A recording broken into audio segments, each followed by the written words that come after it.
Welcome aboard the National Football Show with your boy Big Sills. Man, Super Bowl 56. Who would have ever thunk it? The Cincinnati Bengals are in the Super Bowl. This kid, Joe Burrow's got an opportunity to do something no quarterback has ever done, win a national championship, a Heisman Trophy, and then a Super Bowl. 4.5-point underdogs, too. Probably the way he likes it. Guys, do me a favor. Please hit the like button.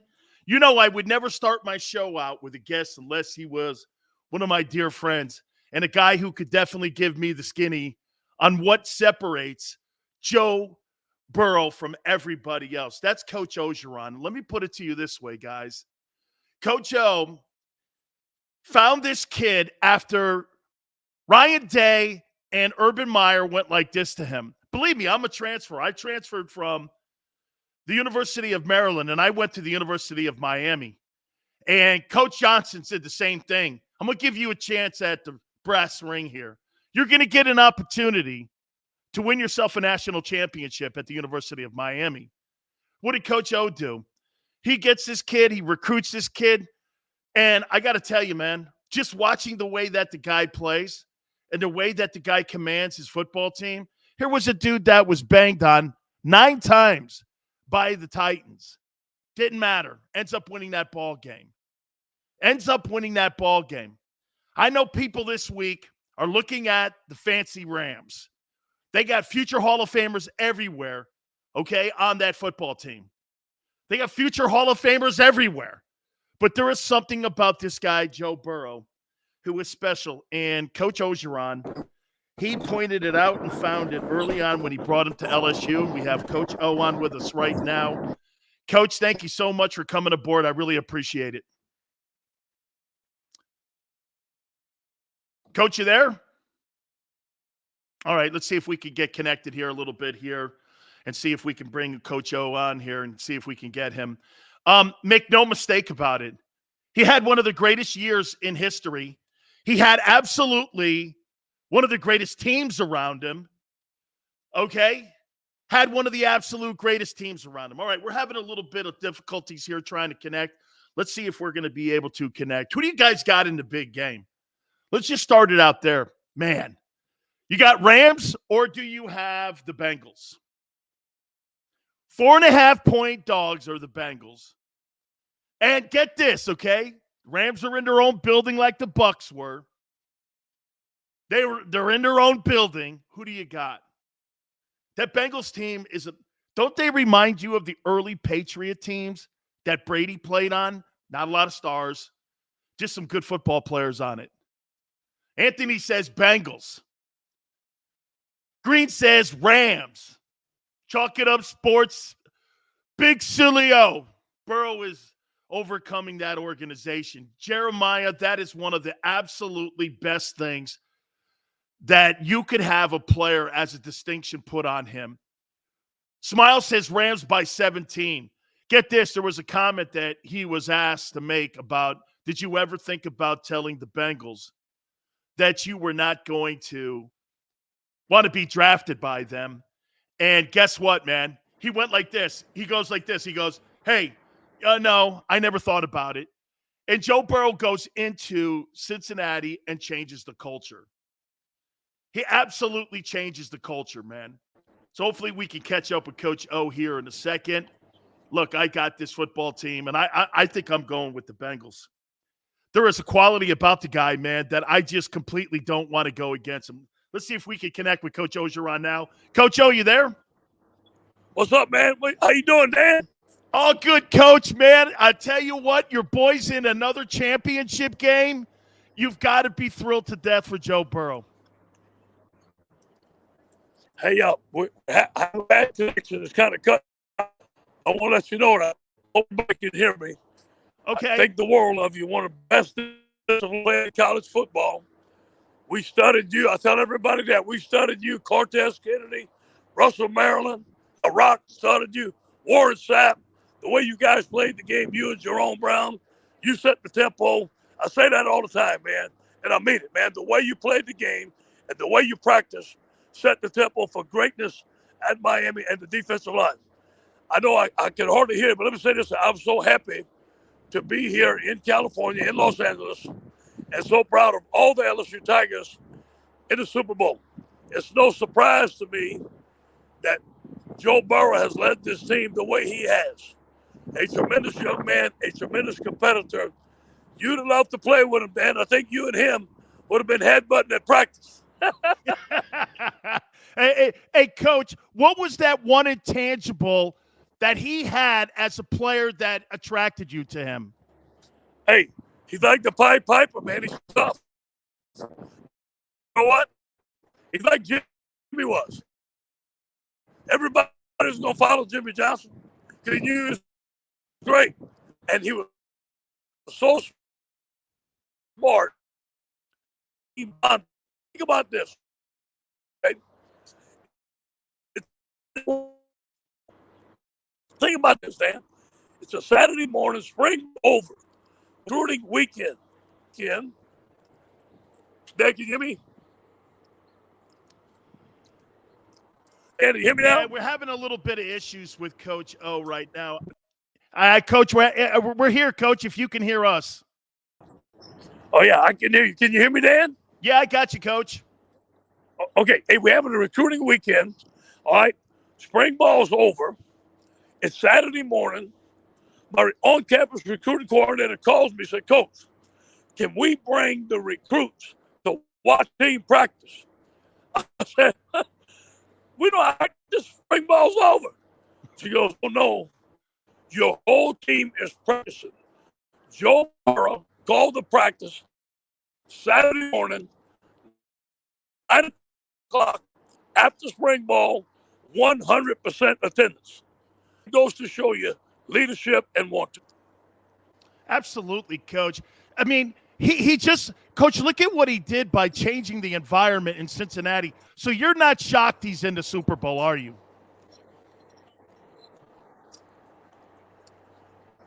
I can't hear you, Dan, but I think That's okay. Hey, guys, hey, listen, I appreciate it there. I think Xander again. Okay, we're just going to sit there and cut it. Just Coach gave us a little bit of insight, a little bit here, and he gave us a little bit of what Burrow was. Did you hear what he said? What a great story, man. The story was that they had spring practice. He goes, Coach, I'm going to have another practice right after spring ball. This is the kind of stuff that you hear with Brady. This is the kind of stuff that you hear when you're talking about a guy who wants to win. I don't think there's anything on the planet here where you sit here and you go like this, that you look at a guy and you say, what's the one intangible? It's got to be winning. That's what I tell you about the Eagles scenario. Guys, I apologize for the connection. He's in Los Angeles, so like I tell you all the time, you talk about internet issues, all good. But the story that he said about him just wanting to win and wanting to play and wanting to get his football team better, that's the intangible, okay, to me, that you look in a quarterback. Does Jalen Hurts have that with the Philadelphia Eagles? Absolutely. He completely has that, and make no mistake about it. I think that's the one intangible you always have to look at.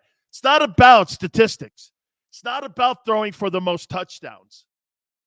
This comes down to, again, winning ball games. And that's what Burrow's about. As I said to you, Joe Burrow did not want to go anywhere else but Cincinnati. You know, they asked him the question, did you think about going somewhere else? Did you think about telling the Brown family that you didn't want to go to Cincinnati? He's like, no, that never crossed our minds.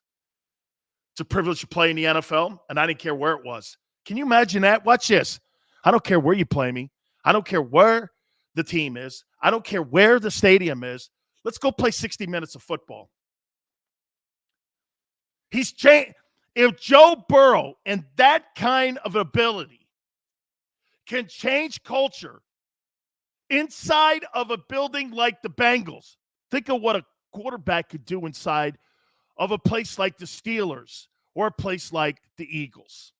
That's why, Eagle fans, you need a quarterback. There's no getting around it. You need a quarterback. You need to make sure that you get a quarterback in the building that's one of those guys. Whether it be a free agent, whether it be somebody that you make a trade for, you need a quarterback. You need to find yourself a quarterback. Okay? Russell Wilson came out today with his agency and his agents and said this. Here is the statement for Russell Wilson's people this offseason. As we get ready for March and we get ready for free agency, Russell Wilson is saying this. He wants to be in a position where all things are on the table. Everything is on the table. All options are there. He wants to go to a team with a future, O-line, and a bunch of draft picks. Where is that? That's Philadelphia. You have a future, you have money, and you have the O-line. Russell Wilson is open to playing in Philadelphia. Why wouldn't he be? You got a fan base that's almost the same thing that you have in Seattle. That 12th man is one of the best fan bases you can have. Can you imagine Russell Wilson on the Philadelphia Eagle football team? You win 13 games. You win 13 games. You win the East. You may get yourself into the NFC champion. Do we agree? Razor, do we agree? Russell Wilson put you in the NFC championship game in 2022. Am I right or am I wrong? Easy money. QB number one priority. Without a quarterback, without a guy who can sling it, we're not going anywhere. It's correct. Anthony, Russ is still good.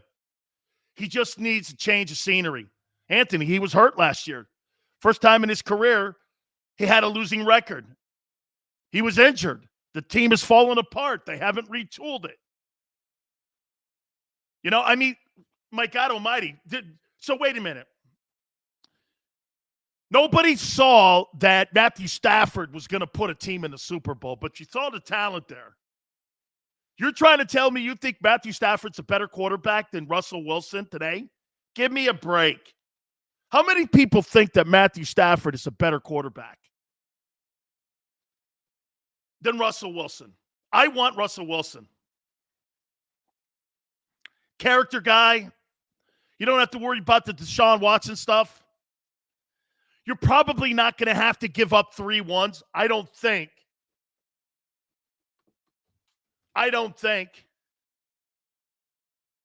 Razor says not me. You don't want Russell Wilson and you'll stick with Jalen. You'll go nowhere. Okay? Wait, didn't Goff go to the Super Bowl? What about Foles? You're right. Jared Goff and Nick Foles are better than Russell Wilson. Jesus criminy. Jeremiah, really? Awful take, dude. You think those two guys are better than Wilson, who's a Hall of Famer, and still has a lot of football to be played? Trent Dilfer got a team to the Super Bowl. So did Brad Johnson.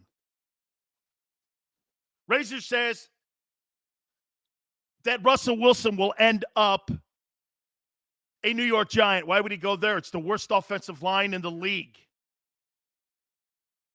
Dave Gettleman had 5 years to build an O-line and couldn't do it. Hugh, got to have him. He's got to be number one priority.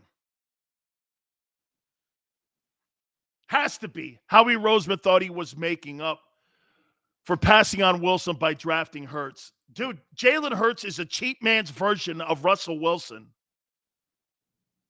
Okay? Rico, what up, brother? Jimmy G? Only thing that frightens me about Jimmy G, again, is sometimes in a football game, that Garoppolo is going to throw the pick to somebody. You know that. Rico, Wilson is elite. Jimmy G in the second. Man, I think the 49ers are going to get a 1 for him. I do. Easy Money thinks that the kid from Ole Miss is Russell Wilson. I don't know what you're watching. Got to beat Alabama, son. You got to beat Alabama. Even Johnny Manziel beat Alabama. Johnny Manziel made it to the NFL as a first rounder, not because he won the Heisman. It's because he went into Alabama and won a game on the road. That'll be his greatest moment in his career. Pro in college. Manziel beating Bama at their place. They were like 17-point dogs going into that game, and A&M beat them.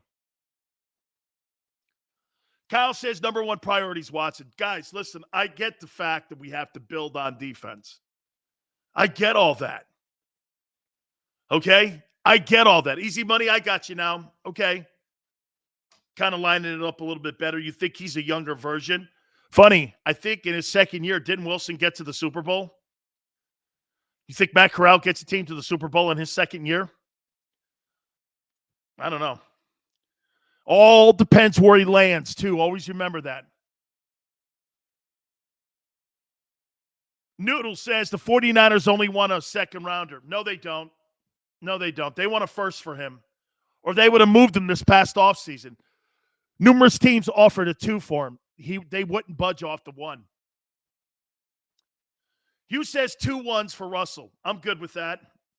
You know what I would do if I was Howie and I got into a position to get Russell Wilson?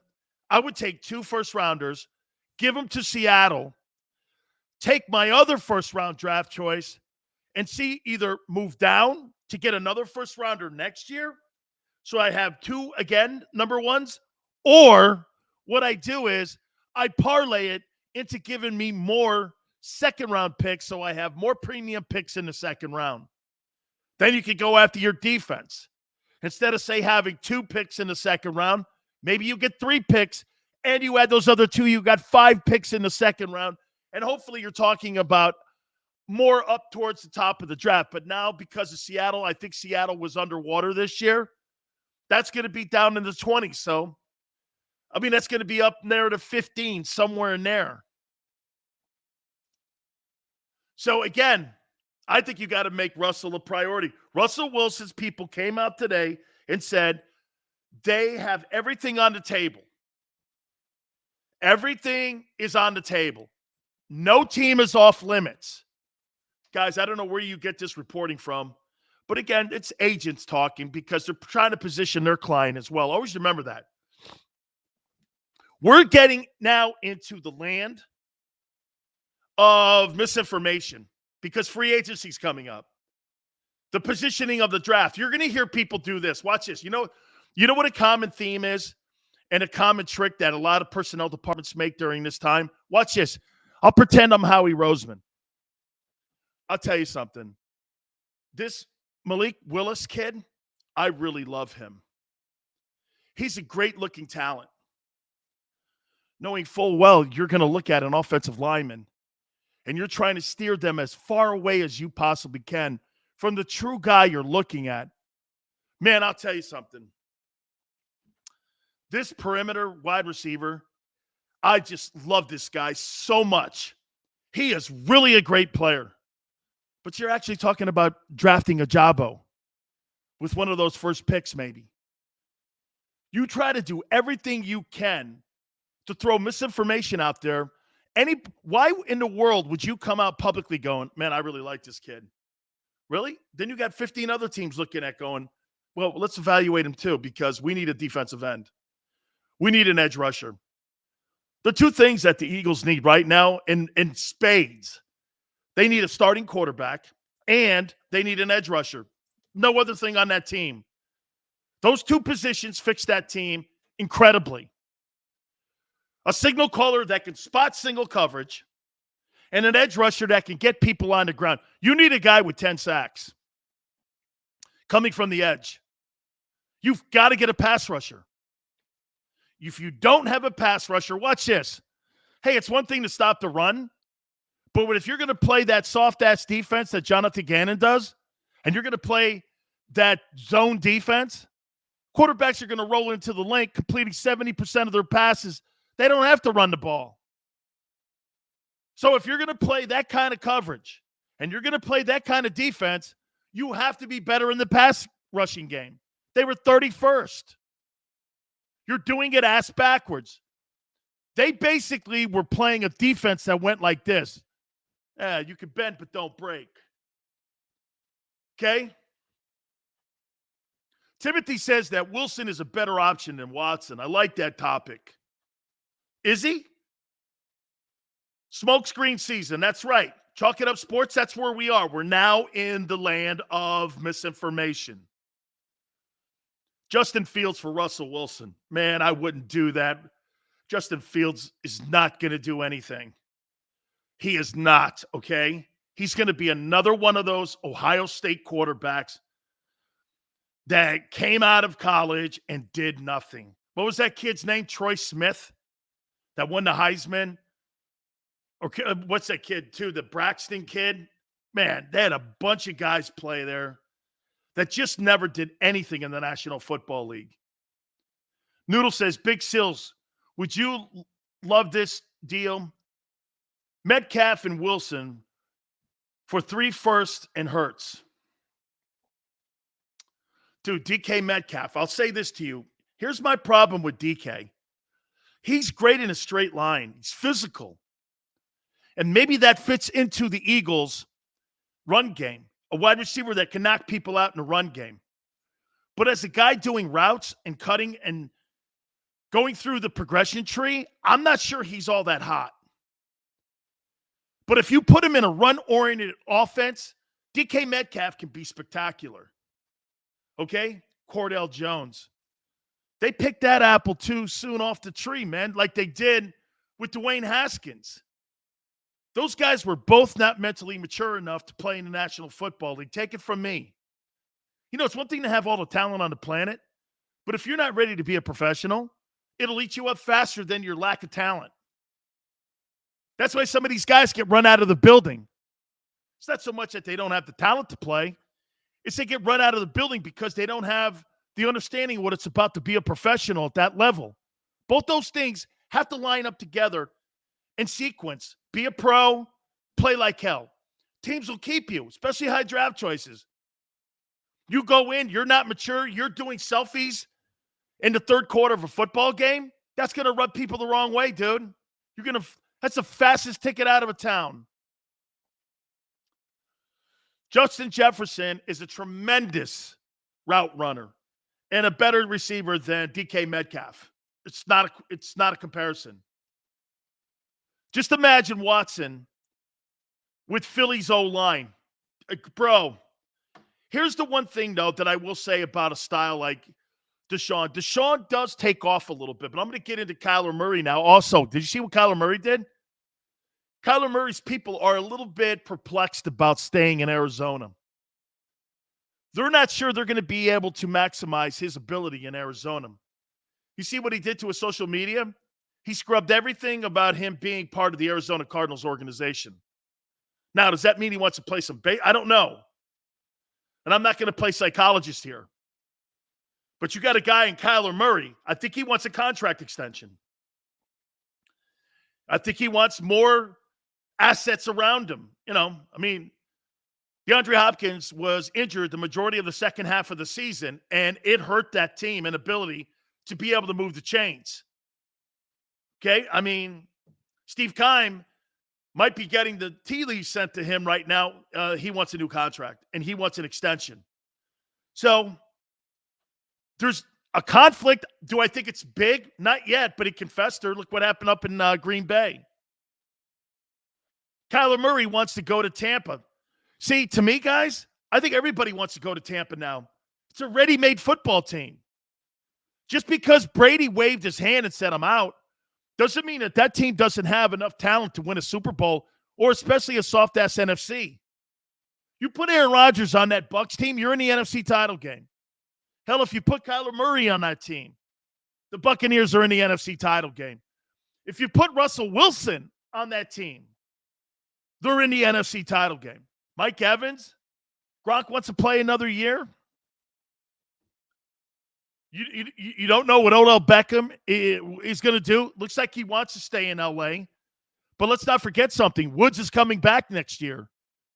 Beckham will be a 3. You're not going to pay a number 3 guy top dollar, and that's going to be a conflict. Beckham's going to have to decide this. This could be an opening for the Eagles to go after Odell Beckham too. Remember what's fighting against Beckham. Beckham is the biggest star wide receiver in Los Angeles with the Rams. There's no question he's a bigger star than Cooper Kupp. Cooper Kupp's the better player, though. Woods is the second guy. He's the number 2. They're not getting rid of Woods. Then you have Odell. Well, watch this. Top dollar, mid dollar. Then at the end of the day here, where's the money left for Odell? Odell's going to have to go like this. Take a haircut, stay there, or do this. Let me go somewhere else.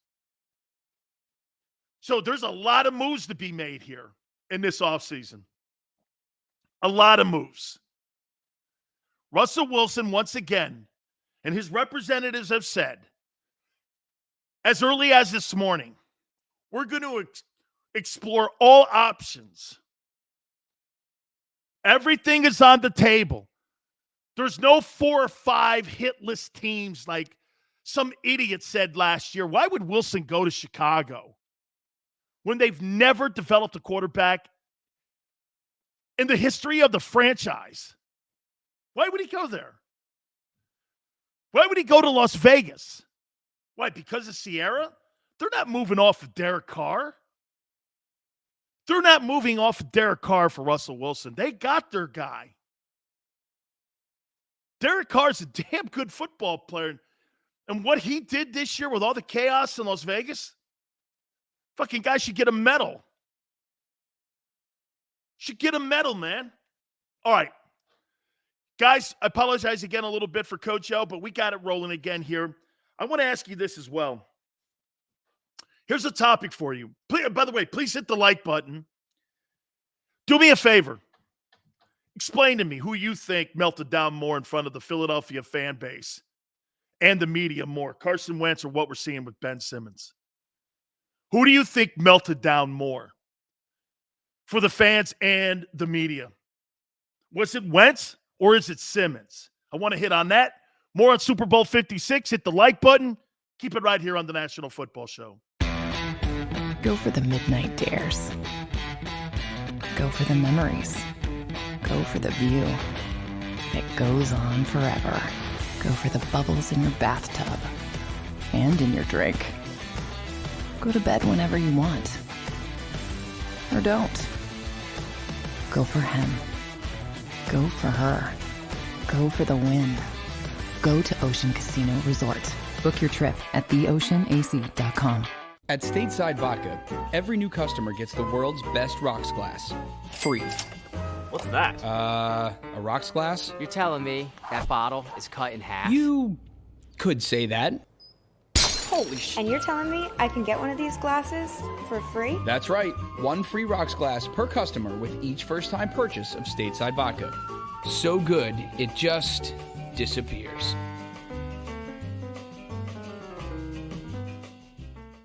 You know you like being right.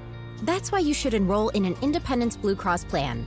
It's the health plan chosen by more people than any other, with more doctors and hospitals, more benefits that really rock, more of the coverage you want for the right price, including free doctor visits 24/7. It's a choice you can feel good about, because when you're right, you're right. And when you've got Independence Blue Cross, you're right where you need to be. Call 1-844-200-2583 today to get an Independence Blue Cross plan.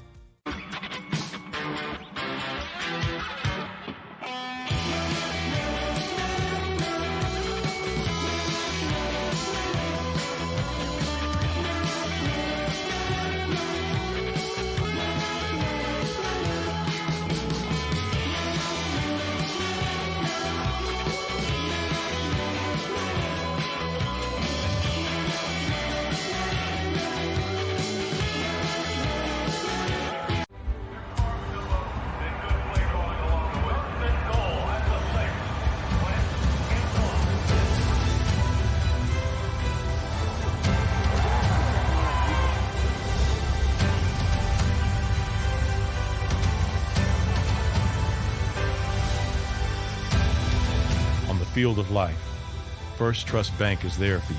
Champions on 3. 1, 2, 3. Because Philadelphia dreams deserve a Philadelphia bank.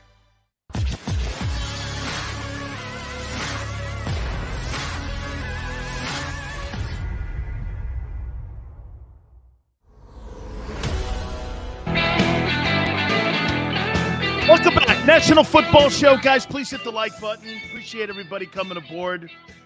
Had Coach O for a little bit at the top. I think we got a little bit out of that, So as soon as spring practice is over, Joe Burrow is still running practice on his own. He got the entire team at LSU the year they won the national championship. Guy's all about winning. I'm looking forward to watching him in Super Bowl 56. So we'll get to that Simmons and Wentz question. Who do you think really did melt down more in front of the fan base? Who are you surprised that melted down like that? I mean, both these guys, man. Wow. Let me ask you this, though, Philly fan. Are you football fans? Or are you Eagle fans? Are you going to watch the game this weekend? I mean, do you have any interest in the game at all? Because fan bases like Pittsburgh, New England, Philadelphia, places like that, Chicago, okay? Team's not in it. They're like this. I don't know. Maybe I'll tune the thing on. Think it's sorry. After a quarter, I'm out of here. Okay? And Reyes says, good excuse to make ribs. Hell yeah, watching the game? Okay, good. Not that there's anything else on. Oh, man. I know. I refuse to say that handle, man. He wants me to. I refuse to say the wet dude. No way. Birdman goes like this. Says, I like the freaking Eagles, brother. Today's NBA sucks. Anthony says Ben Simmons is the definition of bitch. He never improved. Just wanted to be famous and couldn't take 1 ounce of criticism. Let's get into that here for a second. Simmons or Wentz, look at their journeys too. Look at the opportunity they had. You draft Carson Wentz as the franchise face of your team. You bring in Ben Simmons, knowing full well that this guy has got issues. Couldn't lead his LSU team to the 64-team tournament. I mean, how crazy is that? Couldn't even do that. And, I mean, just the attitude of not getting better. And by the way, he never worked at his game. The only thing he's been working at is his social media. You see, and somebody just said it too. You see, Carson Wentz, I think, wants to be good. Wentz wants to be good. But both of these guys struggle with criticism. What does that tell you about somebody when they struggle with criticism? They can't be coached. Or there's a certain way you have to go about talking to them, which means you have to go the extra step. Some cases that you have to. I understand this. But these guys are more difficult to coach. You know what's funny? People will always ask me this. Man, Michael Irvin must have been so hard to coach. Michael Irvin was one of the easiest players to coach. Do you know who Jimmy Johnson's hardest player to coach was? Troy Aikman. Troy had turned down Jimmy Johnson numerous times. He didn't go to Oklahoma State, chose Oklahoma at first. Then when he transferred, he didn't come to Miami. He went to UCLA. And the only reason that Troy Aikman played for Jimmy Johnson in Dallas is because the former regime with Coach Landry and Tex Schramm and Gil Brandt, they drafted him already. Troy was already in the building. They were already in the building. So when he got that job, Troy Aikman was already a Dallas Cowboy. And so not anything was going to change. If you remember right, Aikman played in the Cotton Bowl that year. The Cowboys said, we're drafting him.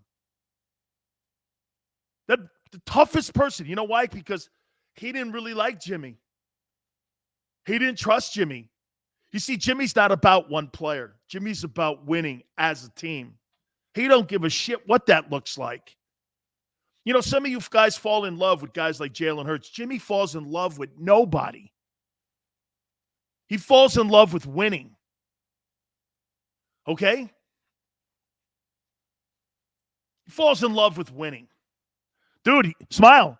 He drafted Steve Walsh to get draft choices and send him to New Orleans, and he got first and third rounders for him. Troy Aikman, I told you the story before. Troy comes to me and he goes like this. Oh, I see Jimmy drafted your boy. Hey, guys, I'll retell the story. We're out at Thousand Oaks. They take Steve Walsh in the supplemental draft. Aikman takes us all out to dinner. We go to dinner. Troy goes, hey, man, so it looks like you drafted your boy. Steve Walsh, huh? Interesting. They had 2 first-round draft picks that year, and they took 2 quarterbacks. One in the supplemental draft, and one was Aikman. And he was like this, look, they got your boy. And I looked at Troy Aikman, and I said this to him. Bro, if you think Jimmy Johnson's going to start Steve Walsh over you, you're fucking crazy. Jimmy's about winning. I go, we afraid of a little competition, brother? I said, and I don't think Steve could give it to you. You're 10 times the quarterback he is. Act like it. We all had a laugh. We had a great time. Me, Crawford Kerr, him, and Moose Johnson went out to a steakhouse in Thousand Oaks. Had a great time.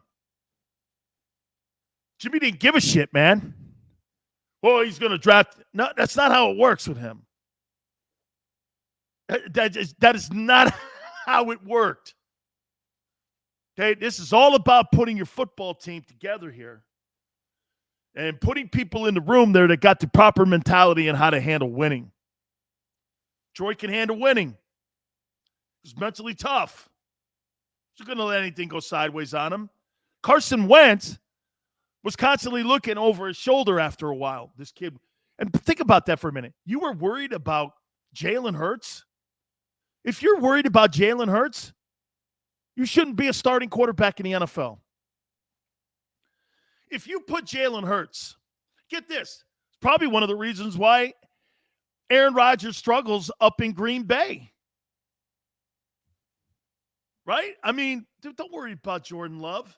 Now, see, to me, when it comes to Aaron, I think it was more so that they didn't really ever draft a wideout or put any kind of offensive firepower around him in his 14 years when it came to the draft. I think it was more that stuff. Carson Wentz was concerned about someone taking his job. They just gave you a contract extension, and he still melted down. Bro, he got everything, as what I'm seeing now, that guy got everything he deserved. And get this, now the Colt fans are shitting on him for the same stuff that he did when he was in Philly. And you know what? It's followed him. You think Carson Wentz has changed anybody's opinion on how he handles himself? Even with them having a winning record, you think Wentz playing as many games as he did this year, you think he changed the opinion of how people see him? I surely do not think that. I certainly do not think that.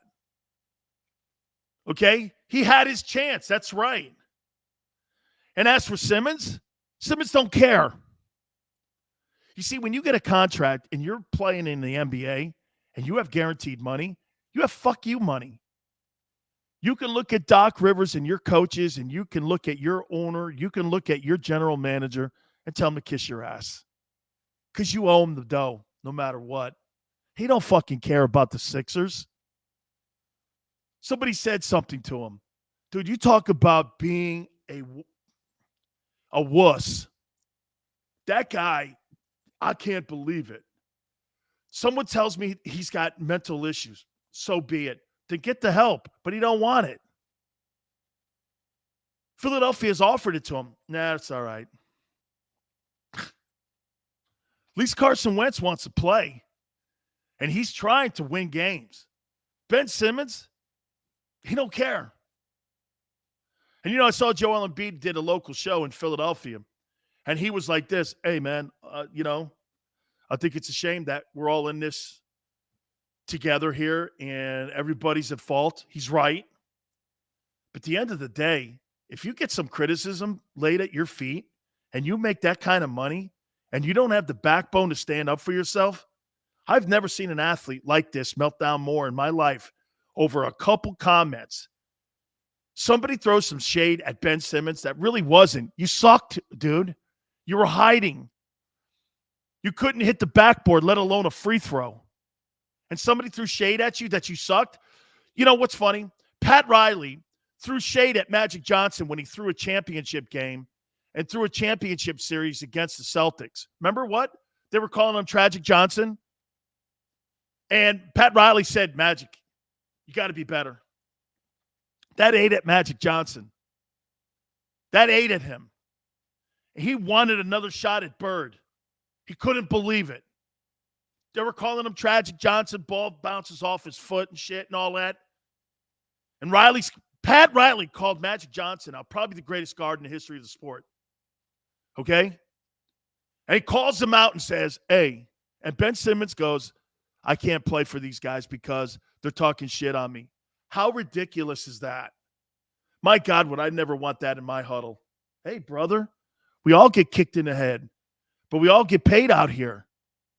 That's bullshit, man. That guy hurts his team. He don't give a shit about his team. He don't give a shit about Philly. He don't give a shit about the NBA. Somebody posted earlier, hey, man, I just care that, he's an NBA guy. Probably so. But that's why nobody watches that sport. What's the new thing for taking nights off? Load management. You imagine an NFL player going to Bill Belichick or even going to Nick Sirianni. Hey, man, I'm going to take today off, I'm going to take today off. Why? Well, I don't know. Just, I got to load manage. I got the rest of the season. We now have 17 games. So I'm just going to take the rest of the game. And I'm going to take this week off. Is that okay? You never see that in your life. Players putting their hand up, take me out of games. Why do you think they have concussion protocols now in the NFL? Because guys would never put their hand up if they had concussions or if they had injuries. They're not coming out of ball games. They've made it easier for NFL guys to come out of games before guys play through the injuries. Everybody's banged up. And when you got the NBA guys doing this, I don't want to play. It's just such a shitty sport to watch. And especially if you're a fan. I don't get to see Ben Simmons, but you charge me full price. Thank God Embiid's crazy great. Okay. Thank God. Thank God he's crazy great. Thank God he's crazy great because that guy is changing, okay, how you look at the 5-post position. He's the best since O'Neal. Again, this guy's got a jump shot and he makes his free throws. Joel Embiid's the best center. How about this? He's a bigger version, in my opinion, of Duncan. He's not quite the fundamentals of Duncan, but he plays like him at times. Plus, he's got a perimeter shot, and he plays under the basket more than anything Anthony Davis. Who do you think the Lakers would rather have? Joel Embiid or Anthony Davis? I'll take Joel Embiid. Best big man in the game. Unbelievable, man. That guy's money. Guy's totally money, man. Hey, I want to talk a little bit more about Super Bowl 56. Also, the coaches in the game, too. More on this comment with Russell Wilson, having everything out there and laying everything out for people to potentially say, everything's open. Howie Roseman, how much does he push in? Should the Eagles get into the Russell Wilson sweepstakes? You can convince anybody with money and future. Hit the like button. Keep it right here on the National Football Show. Go for the midnight dares. Go for the memories. Go for the view that goes on forever. Go for the bubbles in your bathtub and in your drink. Go to bed whenever you want. Or don't. Go for him. Go for her. Go for the win. Go to Ocean Casino Resort. Book your trip at theoceanac.com. At Stateside Vodka, every new customer gets the world's best rocks glass. Free. What's that? A rocks glass? You're telling me that bottle is cut in half? You could say that. Holy shit. And you're telling me I can get one of these glasses for free? That's right. One free rocks glass per customer with each first-time purchase of Stateside Vodka. So good, it just disappears.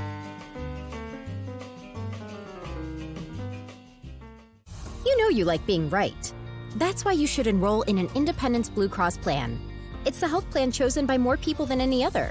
With more doctors and hospitals, more benefits that really rock, more of the coverage you want for the right price, including free doctor visits 24/7. It's a choice you can feel good about. Because when you're right, you're right. And when you've got Independence Blue Cross, you're right where you need to be. Call 1-844-200-2583 today to get an Independence Blue Cross plan.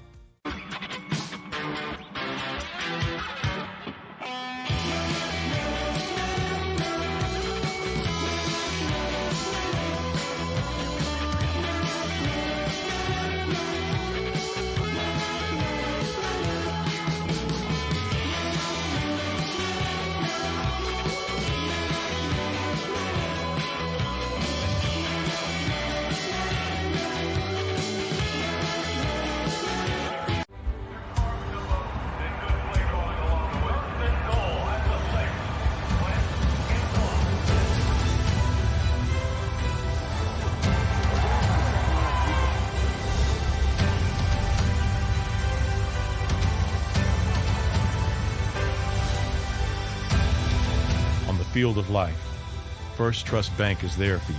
Champions on 3. 1, 2, 3. Because Philadelphia dreams deserve a Philadelphia bank.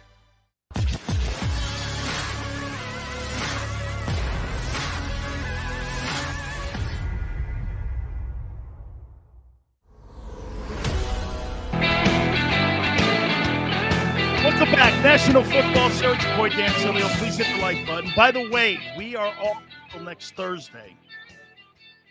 So this is the last time as we get ready for Super Bowl 56, all the festivities. Man, I am doing a boatload of hits for a lot of radio stations. Actually, I'll say this. My friends, I only do my friends that come on my program. I just don't go on any show. I don't do any of that, really. It's not where I go any longer because Craig Carton and I have talked about it numerous times. Most of these people are just looking for, talking shit to you and setting you up with something dumb. So if I don't know you, I don't go. I used to have it on my Twitter page. Don't ask me for interviews unless I know you. I just stopped doing that. And by the way, too, I get people asking me to do articles on us, and we're like, no, I'm not doing that either, man. Look at what Joe Rogan. I'll tell Joe Rogan, this is a little advice from Big Sills. Shut the fuck up. Stop apologizing. An apology is something that should be carved in stone once. You don't need to hear it 100 times. Is he sorry you used the N-word? Yes. Okay? Was it taken sometimes out of context, some of the clips? Yes. Nobody cares about that, though, Joe. The more you open your face, the more you make trouble for yourself. It's a lesson that I've learned from just watching people and how the true professionals handle themselves on Twitter.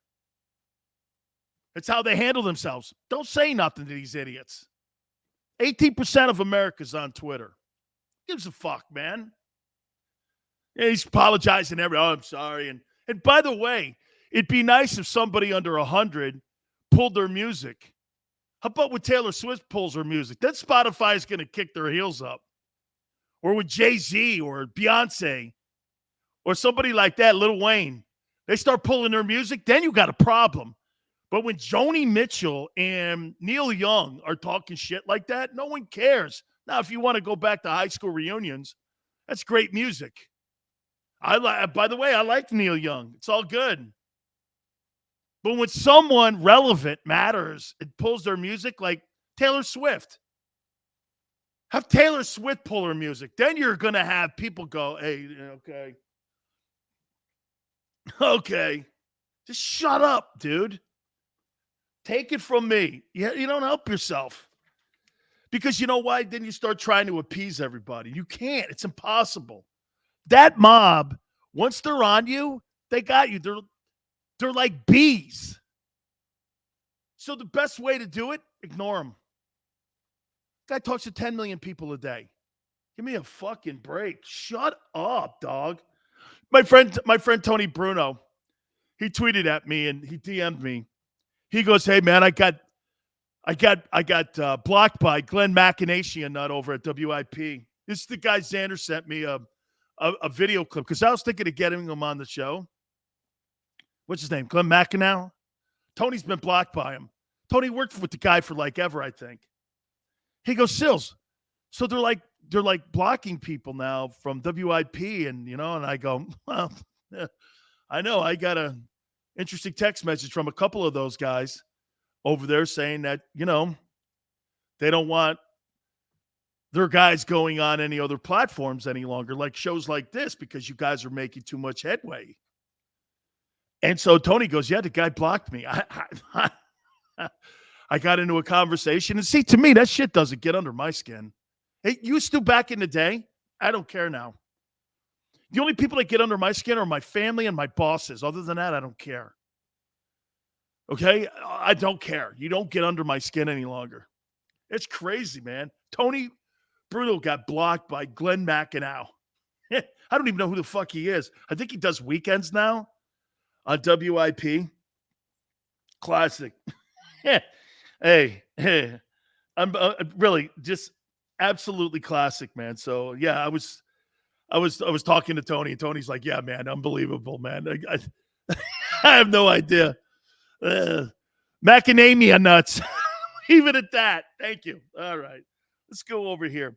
You know how you guys were telling me about the Pro Bowl and it sucked, which it did. How the Pro Bowl sucked. 7 million people watched the worst game of the year. 7 million. By the way, it's the lowest number since 2006. The NBA would they would kneel for a game to have that number. 7 million people, 6.7 to be exact, watched the Pro Bowl. Now with streaming and other platforms, it's going to be over 7 million people watch the Pro Bowl. The shittiest game of the year. A game where no one watches. It just shows you the power of the NFL. Shows you the power of the NFL. Okay? You look at a game like that and you go, Dan, it's the worst game. It's not watchable. People still watched it. That's why they're going to watch spring football. That's why football will always be king in this country. We just got through talking about the NBA. No one watches that thing. They lost half their audience since 2017. The NHL, it's not an American sport. It's a Canadian sport. We don't watch non-American sports. That's why we don't cover people like Roger Federer like we did Tiger Woods. If Roger Federer was American, he'd be considered one of the greatest athletes of all time, which he is. But we don't cover Rory McIlroy. We cover Americans. We don't cover foreign sports. That's why soccer will never be anything in this country. As many people play it around the world, it is not a mainstream sport in America. Soccer moms, high school, some college, MLS blows. I don't even know when their season is. I have nothing against the sport, but it's not relevant. Hockey's more relevant than soccer in America. Do you even know when the MLS season starts? I don't. I couldn't name you 5 teams because I have zero interest. I could probably name you some premier teams. Okay? I could probably name you that. But football means 7 million people watch the shitty Pro Bowl. You know, everyone's tweeting me over the weekend at Dan Sileo show. I mean, Sills, yeah, and you're like, right. No, man, I knew they would get a big number. It's a big number. However, it's the lowest number they've had since 2006. And still, it's anything better than what the NBA could throw at you. Okay? And by the way, destroy the Olympic Games. The Pro Bowl. It's destroying the Olympics. Good grief. This country loves football. Okay. So before we get into Super Bowl 56 some more, because we're going to do more of that in hour number 2 here, and why I trust Joe Burrow over Matthew Stafford, there's no doubt the Rams have the better team. But should the quarterback and who you trust at quarterback matter the most? Even though you have Jalen Ramsey and you have Aaron Donald and you have all of these superstar players. If the Eagles showed you something a couple years ago, you don't have to have a star-studded team to win a ball game. Go out there and play your ass off. That's what the Eagles did, and they wore down the Patriots. We'll talk more about that in hour number 2. There's no question there is something special about this kid. Now, let's do a profile here in the kind of quarterback. What is the type of quarterback that you want to have in Philadelphia? What is the prototype?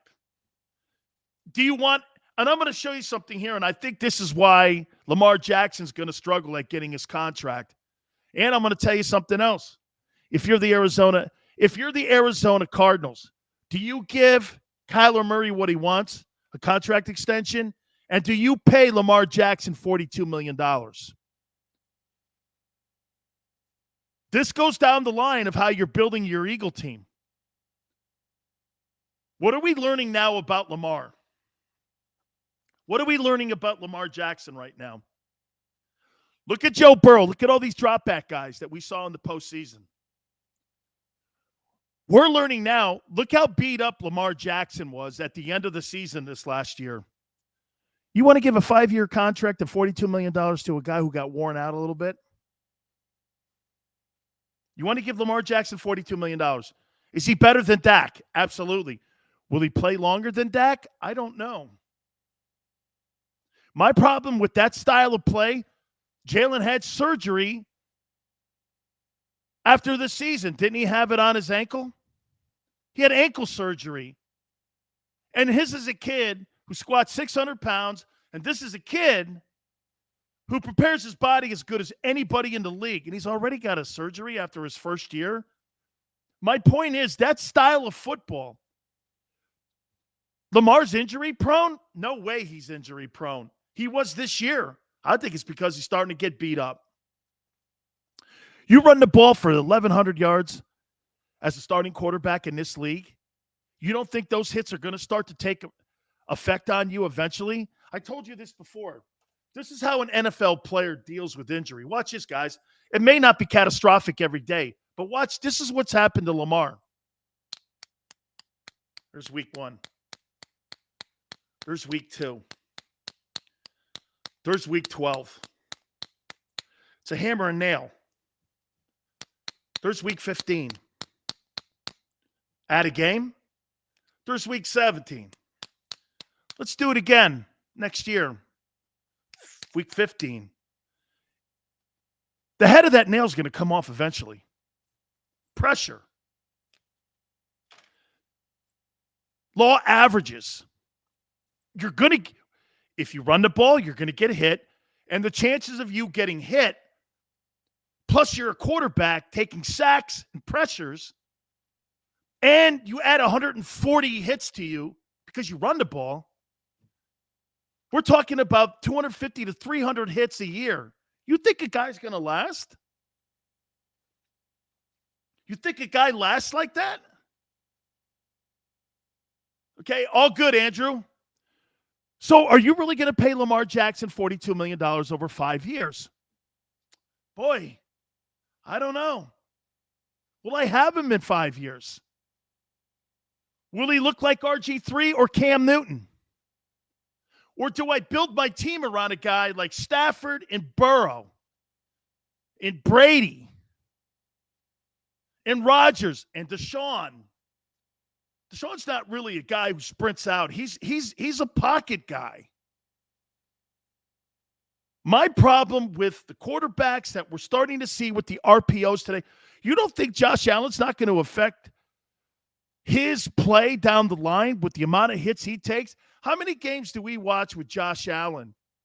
And again, I'm going to go back to Kyler here in a minute, where he's the leading rusher for the Buffalo Bills. Know this. Kyler Murray wants his money now because you know why? He sees the writing on the wall with Lamar and with Cam. You have two examples of why you don't build your team around styles like that. Okay? Cam Newton is not that old. Could somebody tell me something? I think Cam Newton, if I'm not mistaken, I think Cam Newton is a little bit older than Aaron Rodgers, a little bit younger than Aaron Rodgers. I think he's a couple years younger And he's finished. Rodgers is going to win an MVP because he wins from the pocket. Cam took a beating. You're going to build your team in Philly around a guy who had surgery already at the end of the year.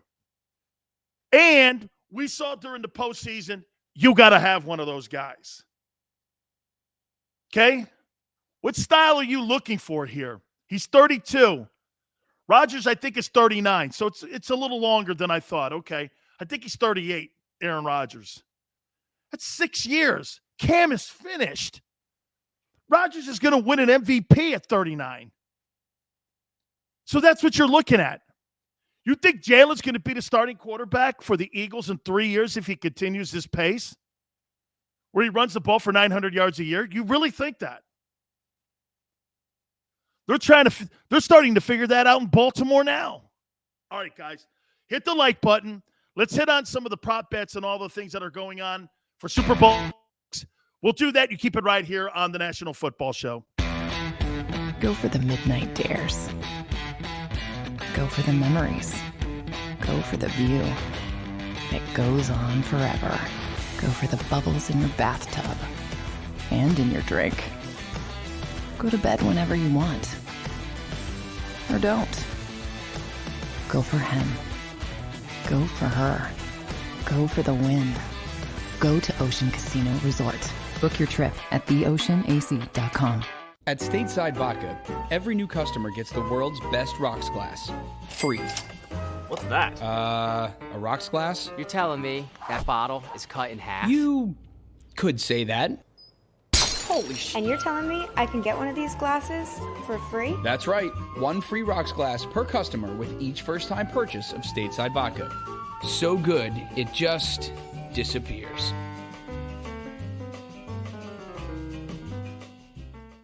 You know you like being right. That's why you should enroll in an Independence Blue Cross plan. It's the health plan chosen by more people than any other, with more doctors and hospitals, more benefits that really rock, more of the coverage you want for the right price, including free doctor visits 24/7. It's a choice you can feel good about, because when you're right, you're right. And when you've got Independence Blue Cross, you're right where you need to be. Call 1-844-200-2583 today to get an Independence Blue Cross plan.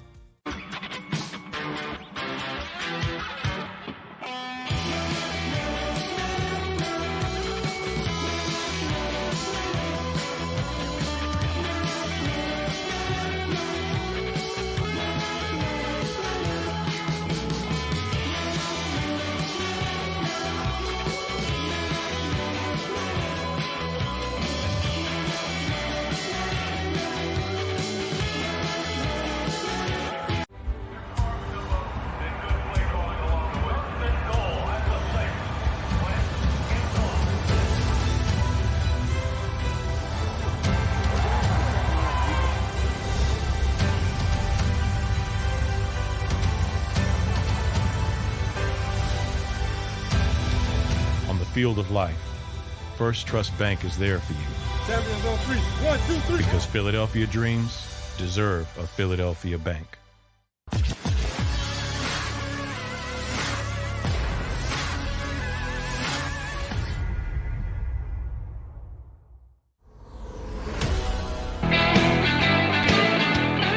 Welcome back. Hour 2, National Football Show. It's your boy, Dan Sileo. Super Bowl 56 week. Appreciate you coming aboard with us. Coach O was in the last hour, kind of. You know, we really didn't have a good connection with him. By the way, he apologized for not having a good connection. He's in Los Angeles, and he's there to watch his boy Joe Burrow play.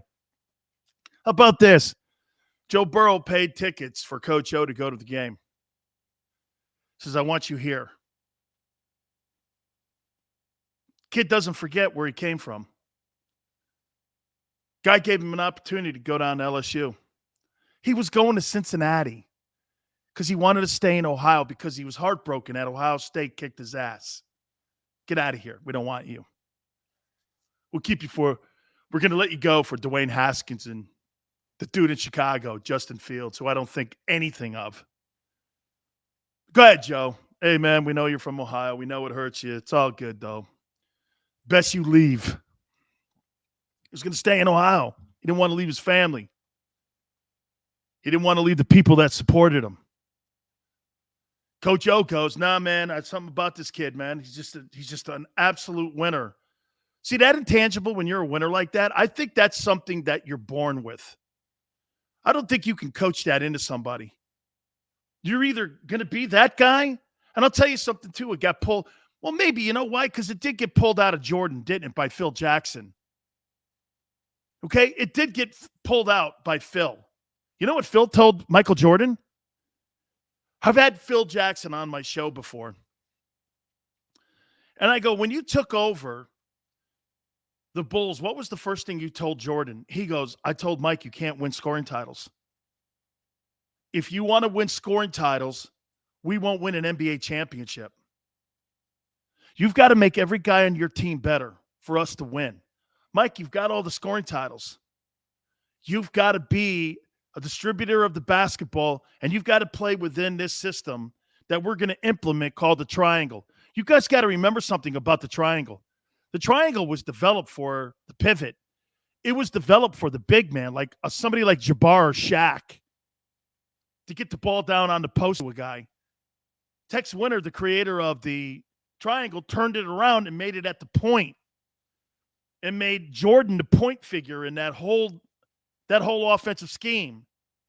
You had Clemens, who was the offensive and defensive type coach that was in between all of that. You had Clemens and you had Winter and you had Phil Jackson. They all convinced Jordan, dude, you want to win? It's about getting everybody better. There's something about this guy, Joe Burrow, that has that and that innate ability to want to win a ball game. And Orgeron saw that. And so Joe Burrow knows the people that helped get him where he is. He's bringing him to the Super Bowl. He wants him there front and center. And there's no doubt, I think he's going to play his ass off. Matthew Stafford or Joe Burrow, who do you trust more going into this game?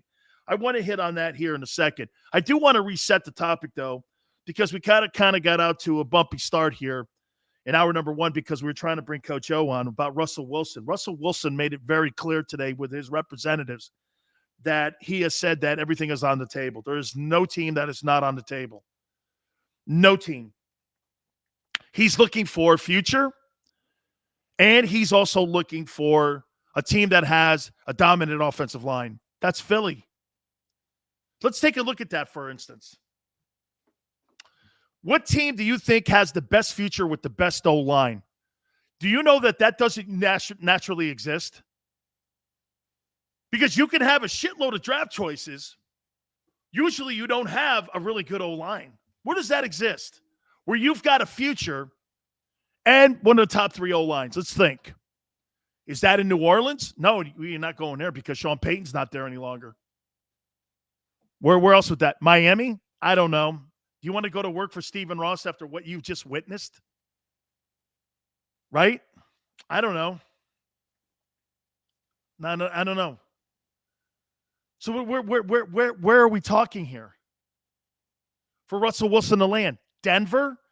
Because of John Elway? You think you really think Russell Wilson wants to play in the AFC? And he wants to play in the AFC West with Justin Herbert, Derek Carr, Patrick Mahomes. He wants to play in that division. I'm not even talking about the rest of the AFC. Look at what Burrow's done. God knows what we're going to see out of Trevor Lawrence with Doug Peterson. He's not going to go to Denver. What assets does Denver have to give up, too? Plus, you don't know who the ownership is going to be. The Bolin family is selling the team. What if you get a shitty owner in there and the Broncos turn into the Dolphins? You don't know what – that's not the Bolin family's not going to own that team any longer. Okay? They're not. Who gets the team, I think, has to be a major issue. How about this? Look at what's happened in Seattle. Ever since Paul Allen passed away, Sister's running the team into the ground. Just because your name's on the moniker at the front office there and says Allen, that don't mean you're Paul Allen. Look at the Steinbrenners in New York. Hank and Hal, when they took the team over from their dad, they did win a championship. But Boston has been the better team in the American League East. It's not been the Yankees. Yankees acquire all these names, and now they're actually a little more frugal when it comes to their money and how they spend to build their roster. That's not the boss's Yankees any longer. Ownership matters where you go. That's why places like Pittsburgh and some of these joints. Now, again, you look at Philadelphia.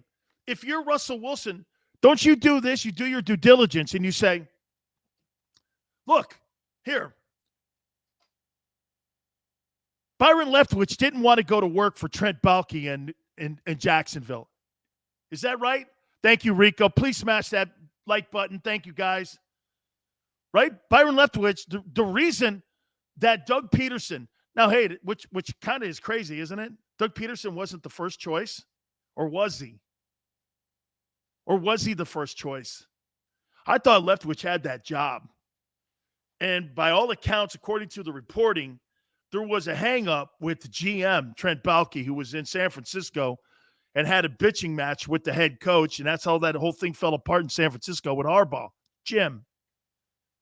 So was Doug the first selection, or was he the second choice in Jacksonville? Right? Hey, Byron was the offensive coordinator. They won a Super Bowl. I still think that, Bruce Arians had more of his hands in the mix there when it came to play calling and constructing an offensive game plan. I think Leftwich is fine. Okay, Leftwich and Eric Bieniemy, I don't know. Andy Reid calls the plays. Do we not agree in Kansas City? It's Eric Bieniemy has not been hired as a coach in the NFL, not because he's black. The perception is that Reid calls the plays. That's why he's not been hired. And Byron Leftwich, also you'd have to go like this. Tom Brady, Bruce Arians. How much impact did Byron Leftwich really have? Matt Hatter says second. Rico says, I think he was the third. Oscar says, but if you are building a team, you want Burrow or Herbert type passer. You do, dude. You don't want a running guy, man. You want a drop back quarterback. Reyes says it depends on the type of team you're building. I want my team to look like the 49ers team. Reyes, if I'm going to have a dominant offensive line like that, I want to look like the 49ers where my quarterback is not part of the running game. I want a running game offense, but I don't want my quarterback to lead the charge. Andy said he calls the plays. Okay, yeah, I'm sure he says that. Mike Holmgren probably said the same thing about Andy Reid when he was the quarterback coach in Green Bay. You're trying to get your guys jobs. You're not going to get a job when you're doing this. Eric Bieniemy and Byron Leftwich hold the door for their coaches. And of course their coaches are going to come out and go like this. Hey, they play call. Come on, man. You see Andy Reid doing the play calling on the sidelines? You really believe that shit? I don't. Come on, Dion. He's got the chart in his hand, too, and he's going like this. You see him talking to him every play. Who goes over to and sits next to Patrick Mahomes most of the time? It's Andy Reid. It wasn't Eric Bieniemy going like this and grim times become the reaper. Eric Bieniemy didn't say that. When did he say that? In a mirage? Right? Daryl says Doug is interviewed for an interview last, but he was actually the third choice. Who was the second choice? I'd like to know who the second choice was. If Leftwich was number one, who was the second choice? Because to me, the two most qualified guys out there were Jim Harbaugh and Doug Peterson. Harbaugh got to a Super Bowl, and Doug Peterson won one. There's still this other stuff with Brian Flores and shit. By the way, that Brian Flores story starting to have a lot of holes in it. Hey, and by the way, didn't Brian Flores actually accomplish what he wanted? I ask you this. Didn't Brian Flores accomplish what he wanted? You got a multiracial coach in Miami. And Lovie Smith just got the job in Houston. You added two coaches that are minorities to the mix of the 32 coaches in the league. Now you have 3. So you've gone from 1 to 3. And then Flores' attorneys come out today, who he's represented by all white people, no people of color at all on the homepage. Take a look at the people who represent Brian Flores. There's no one of color. In a lawsuit that says Brian Flores didn't get the job because of his lawsuit versus the league. Well, wait a minute. You helped Lovey get the job, didn't you? If that's how you're looking at it and that's how you're seeing it. If you're seeing it like that through that lens, didn't you? He even said it in his statement. I know that maybe I may be sacrificing my career and my future coaching in the NFL, but I hope it opens up the door for other African Americans to potentially get a job. Well, Lovey got the job in Houston. Aren't you happy for that? Instead, he undermines it by coming out going, I didn't get the Texas job because of my stance against the league and the hiring practices. Wait a minute, guy. Black coach got the job. Which is it? See, to me, this is more about him. And you're all of a sudden now you're starting to punch holes in your story here. And I would also say this. As you sit back and you're watching this thing unfold here, the lines don't add up here. They're just not adding up. Well, if you were racially handled and mishandled in Miami, didn't a black GM fire you? Yeah. So wait a minute. You had a black coach and a black GM in Miami. The same process you're shitting on hired you in Miami, but it was flawed. And if you're, and you know what, too? You want to add something else to the mix. And again, now I'll tell you what, Xander told me a couple days ago, let's let this thing fan out here.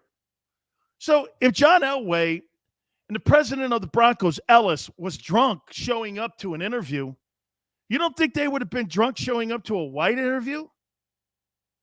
Or you think that was just isolated to you? It's pretty ballsy to say that. That their behavior was set up because of you. Where'd you get that from? Can I see a receipt on that? So a lot of this now, not really adding up. I'm not saying that that thing needs to be addressed and the Rooney Rule needs to be adjusted. There's no question it does. I don't know how you fix it. But sitting around talking about mandates, hey, you can only have this certain amount of white guys coaching versus this number of black guys is absurd. People don't want that in their sports. They'll turn the thing on. You guys will tune that thing out quicker than anybody. You've proven it with the NBA. You prove it in how you dealt with Major League Baseball pulling the get this. So Major League Baseball pulled the All-Star game out of Atlanta in the year that Henry Aaron died. One of the true legendary faces of racism in baseball. You pull that game out and move that game to Colorado, who has tougher voting laws because you didn't do your homework. People that were watching the game of baseball went, fuck that. Okay, I don't want liquor in my cereal. It's not what I come here for. So the NFL, in my opinion, hey, look, all this stuff, what you're watching with Brian Flores, you should be careful here. Because, again, you know, I told Joe Rogan to stop apologizing. I think everybody in the NFL needs to start doing this. Well, I don't know, man. I think it's okay to question Brian Flores. But see, if you start questioning Brian Flores, you know what happens? You start to get called a racist. Because that's the quickest way for someone to hide under their desk. Just saying, man. Xander, you were right, bro. Because a couple days ago, he's like, man, I don't know, man. I mean, do you really see it that way? Because the first thing you do is you have an emotional reaction because you hear something that outlandish like that. Then all of a sudden you sit back and you start hearing other people talking. I don't know. Okay. Flores shit all over the hiring, basically, of Lovie Smith, who's a character man. I know Lovie. Lovey's a man of faith. He's a character man. Dude, you couldn't have a better person in a building to turn your franchise around. By the way, he's got a winning record as an NFL head coach. He didn't do all that hot, I give you, at Illinois. He did take a team to a Super Bowl. We're not talking about a not qualified guy. You're basically saying that Lovey's not qualified for the Texans job, which he's most certainly. So, here, enough of that. I see nobody cares because everyone's right. And get this. You guys proved one thing about that Flores story. There wasn't a groundswell with the American football fans. Xander said it to me last week. Sills, that topic, there's not a groundswell for people to care that much about it. Maybe most people really did see it for what it was. I don't know. Right? I don't know. All right. I do want to hit on Super Bowl 56. I'm going to get to that here in a minute. I see people talking about Kyler Murray. Would the Eagles go for Kyler Murray? What does Kyler Murray have a better chance of winning a Super Bowl in Arizona or in Philly? Look at what Arizona did. They went out, got J.J. Watt. They got DeAndre Hopkins for him. They drafted him. They believed in him. Kyler Murray's gotten better. You really think that Arizona would let loose of that? Holy shit. How about if Russell Wilson goes to Arizona? And then Kyler's out on the open market. Would Cliff Kingsbury bring in Russell? You get to play in the same division on grass, or Glendale. Phoenix, you're close to Vegas and you're close to L.A. for Sierra.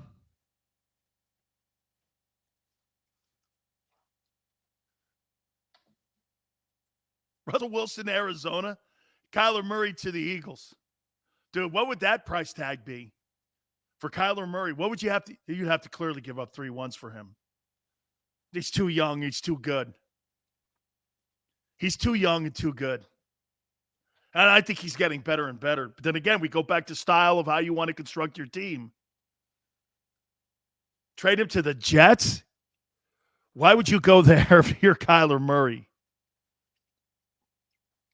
DeMurray, hey, Chris, it seems scrubbed all the social media. He wants to, I think he's demanding either a contract extension or maybe his way out the door, because I'm wondering if he sees it there where he's not going to win with Cliff Kingsbury.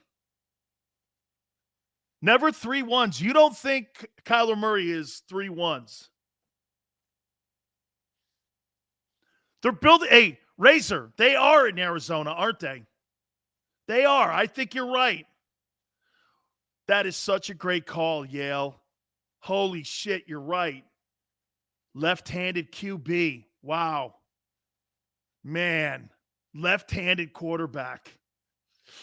That means you have to turn the offense, and you have to turn that entire offense inside out. That's why you don't see a lot of backup left-handed quarterbacks. Okay? You have to flip tackles and all that. Oh, yeah, strong side's completely different than the other side. Your step is different if you're a left tackle versus a right tackle, left guard, right guard, a whole thing. It's not as easy as you think of a transition for guys to do when you go from a right-handed quarterback to a left-handed quarterback, even the way the routes are run. Never thought that. Flores gets questioned because he levied the accusations. Okay? I'm pulling the reins back. I want to see it play out. Kyler Murray, the best young quarterback in the NFC.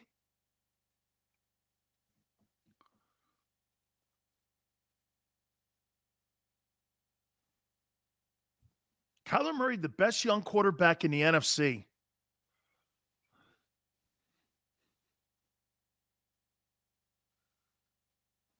Yeah.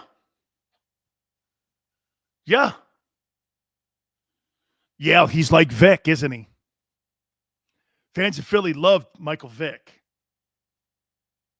Top three? I don't know, Chris. I can't think of another young quarterback in the NFC. Daniel Jones? Okay.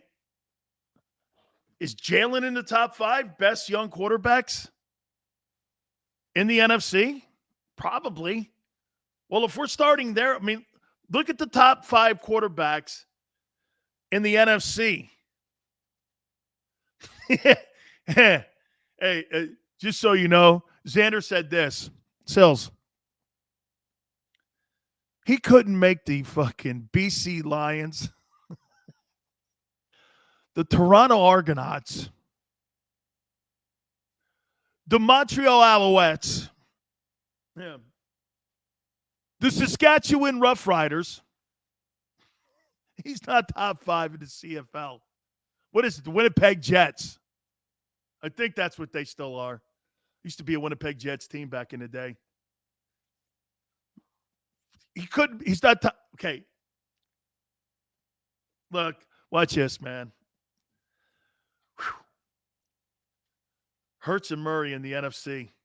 Oh, you're putting Hurts in the same conversation as Kyler Murray? I don't think so. Jimmy G's 30, I think. Hurts is top 10 in the NFC? Well, then the NFC sucks. Come on, man. Not a lot to pick from. That's the point. That's the point. Hey, if I'm Tom Brady, Brady made a comment. He goes like this. Never say never. He's probably going to watch the shitty play in the NFC and go like this. I think I can win that thing. I think I can win that thing again. I think I can win it. God forbid Aaron Rodgers goes to the AFC. I think he's going to go like this. I don't know, put me on a team there and let's go get some. Let's see if I can do it, man. Take a year off, rest the body up a little bit. Tell Giselle, hey, you know what? Sitting around playing on the jungle gym here with Junior is not cutting it for me. Hey, let me do it one more time. Okay? Jimmy G's 30? Yeah, man, that's very young. Yeah. All right, let's do Super Bowl 56. I'm going to do some predictions on this. I'm going to tell you how I think the game plays out. Guys, please hit the like button. We're off until next Thursday. Okay? You can follow me also on my Twitter page at Dan Sileo Show. Please hit that like button, guys. Keep it right here on the National Football Show. Go for the midnight dares. Go for the memories. Go for the view that goes on forever. Go for the bubbles in your bathtub and in your drink. Go to bed whenever you want. Or don't. Go for him. Go for her. Go for the win. Go to Ocean Casino Resort. Book your trip at theoceanac.com. At Stateside Vodka, every new customer gets the world's best rocks glass. Free. What's that? A rocks glass? You're telling me that bottle is cut in half? You could say that. Holy shit. And you're telling me I can get one of these glasses for free? That's right. One free rocks glass per customer with each first-time purchase of Stateside Vodka. So good, it just disappears.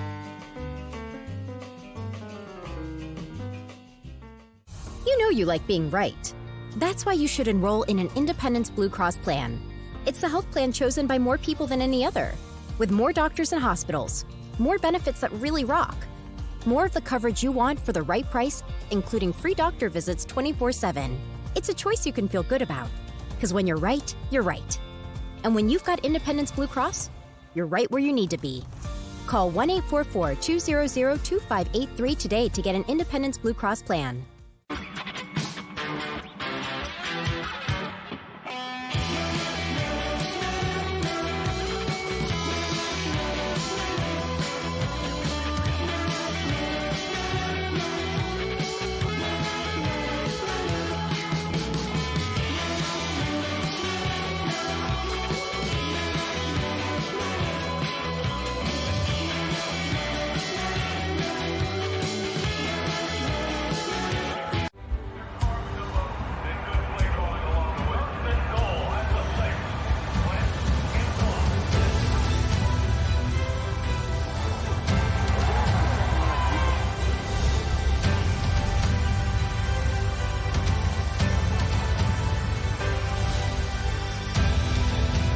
field of life, First Trust Bank is there for you.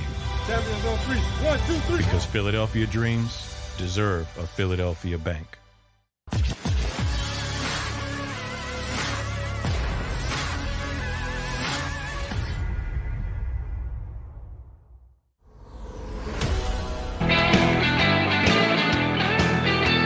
You know, the one thing that I did enjoy with my guest today, short, albeit, Dan Sileo here, National Football Show. Please hit the like button. He did say that Big Sills was one of the greatest players in the history of college football. Yeah. Yeah. Yeah. Yeah. Yeah. Yeah. I mean, yeah. The Rock, Cortez Kennedy, Warren Sapp. They used to watch films of Big Sills. Yeah, you and Jerome Brown. Jerome had a birthday the other day, February 4th. Matt Hatter, how about that, though? Wasn't from, this pie hole. It was actually from Coach O going, hey, you're one of the greatest college football players that ever played the defensive tackle position. I was like, yeah. Xander talks to me about Bama did kick up and these guys did this and all that. Yeah. We are Mount Everest. Okay? We are Mount Everest. University of Miami, what we did with Jimmy and all them guys. Didn't lose a home game for 10 years. Yeah. You imagine that, losing a home game for 10 years. Orange Bowl was unbelievable. No one could go in there and win a game. Oh, yes, and my class started it. Thank you. Yes, we started, let's see, the first 12. Done. Yes, Coach, thank you. Let's see if we can get that clip cut up and having him say that Sileo is one of the greatest. I have to have – I'm going to carry that around on my phone. Yeah. Was there any doubt, Andrew? Man, we and him were so good, though, Jerome and I. Even Buddy Ryan loved us, man, because we would do the salute all the time. And Buddy was big. He was really big on the military stuff. And every time we got a sack or we fucked someone up, he'd start doing this, going like this to us. He'd come out to practice and watch us. Man, Buddy came down to practice so many times to watch me and him play. He would ask us questions how to play the 2 and 3 technique. I would tell you this. Big picking.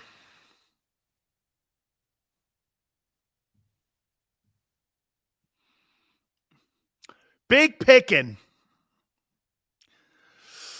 A ringtone. Xander will never make that for me because you know why? He doesn't like gratuitous sucking. That's not for him. That I could never. I would like to have that cut up because I've got a couple bites by Coach O. By the way, Coach Orgeron is one of the greatest recruiters in the history of college football. Let's go, Yanks. Do that deal. A ringtone? Nuts? All right. I'm going to get into Super Bowl 56 here in a second here. Guys, again, please hit the like button. Thank you so much. Again, we're going to be off until next Thursday. Before I get into the game, I can't believe the position that the Sixers are in with this guy Simmons. Here. Hey, Ben, how's things going? Who's this? It's Daryl Morey. How you doing, man? Everything all right?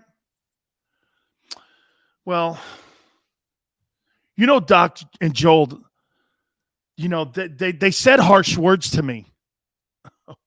I know, honey. I mean, I know, Ben. Yeah. Uh-huh. Yeah.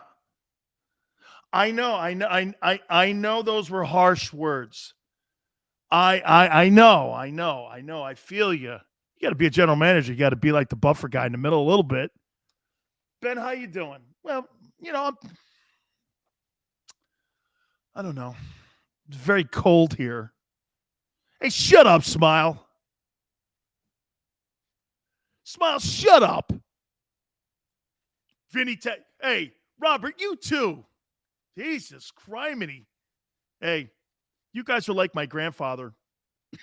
Okay? No horn blowing, Sileo. No fucking horn blowing. Off till Thursday. MF and Francesa.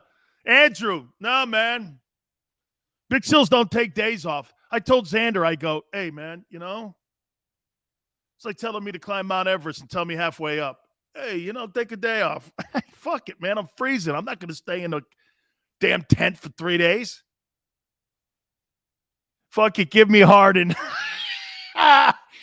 Hey, give me Melon Ball. I'll take him. And, okay, I'll send you to the lunatic and give me Mr. Hamburger. I'll take Mr. Cheeseburger, cheese fries. Okay, I'll take cheese fries. Give me Harden. Drop 10 dimes. I know he's fat, but hey, who cares? Maybe we can get a couple games out of him. Why are you closing for 9 days? I don't answer those questions. I'm just a help. Okay? I'm like the guys in the NFL. Watch this. I don't know, man. I work here. What do you want me to say to you, man? I love melon balls, man. You know how many of those I could drink? How you doing? Ooh. Hook. Would you rather have Deebo Samuel or Justin Jefferson? Hey, I might want that guy in Cincinnati, Jamar Chase. Didn't he have 1,700 yards? I don't know. Matt Hatter, man, I'm with you, man. I love that kid. Deebo Samuel, man. Holy shit, is he a beast? Man. Hey, Steve, he got ran out of Houston because he handled that bullshit deal with Harden. Imagine him bringing Harden into Philly. Man, Jefferson's good, man. Deebo with the Eagles would be so dynamic. Melon balls, man. They're fucking drinks. They're shots. They're shots. Oh, wait. I'm sure somebody like Neil Young will go, melon balls? What's that supposed to mean? You ever notice it's the white guys that bring up racial conversation? It's never the brothers. Like Warren Sapp told me the other day. He goes like this, man, you white guys knock over a lot of statues. I'm going like, hey, I think you're right. He's like, yeah. He's like, white guys, man, knock over a lot of statues. Why is it the white kids always doing it? And I'm like, oh, man. Got a problem with everybody nowadays, right? Dude, Deebo Samuel is spectacular. Matt Hatter, right, man? Yeah. Why is always the white guys knocking over this? What is that? Yeah. Neil Young saving souls. Yeah, right. Yeah. The Dr. Fauci of music. They define morality, not critics. Big Sills. You know Melon Ball is an NBA player? I have no idea who that is. Oh, Mellow Ball. I said melon ball. You're saying mellow ball. Okay? No. Don't confuse the room on me. You know I'll get distracted. Okay? You know I'll get distracted. All right, Super Bowl 56. Let's get into it here a little bit. For the Bengals to win this game, for me, Joe Burrow's got to do what he did in the second half of that Kansas City game because pressure's coming. Okay? Von Miller is starting to look a little bit like Von Miller of a couple years back when he was still with Juice in Denver. Pressure's coming. And Burrow, if you remember in that Kansas City game in the second half, and especially maybe even towards the last 3 minutes of the first half, he started moving around more in the pocket. He started creating more passing lanes. And he started to evade. He's got to evade. He doesn't have to get positive yardage. But he's got to move around a little like Roethlisberger. Slide in the pocket, create your passing lanes. Because Aaron Donald is going to be humming off the ball. I think the Bengal offensive line is a little underrated, but I still think they're not one of the better units. Because they did get to the Super Bowl. Somebody got them there. This is a team sport here.